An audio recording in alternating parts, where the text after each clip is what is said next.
Hey, what's going on, guys? When most people still picture a welder, they still don't picture a woman.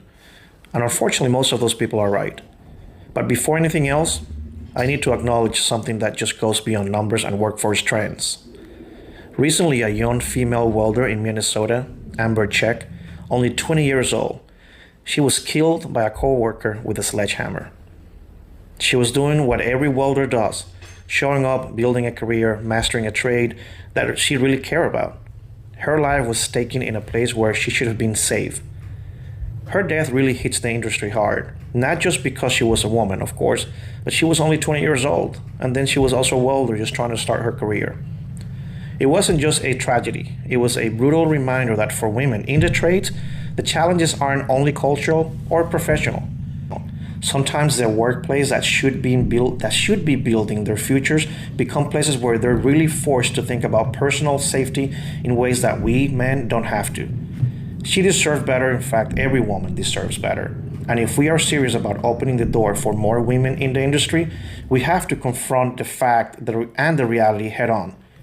Women make up only about 5-6% of welders in the US.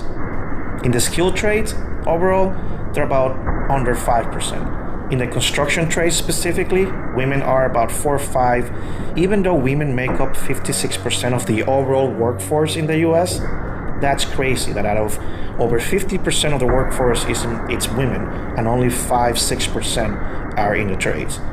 Yes, the numbers are improving a little bit, but the percentages are still so tiny. So why in 2025 is welding still the male-oriented industry that everyone knows when they mention welding? I'll give you my opinions on why I think they are and what we should do to really change this mindset.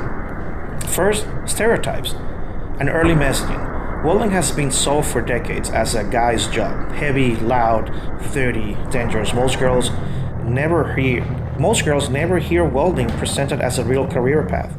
Nobody tells them, you'll be great under the hood. They don't hear that, or at least they don't hear that often enough.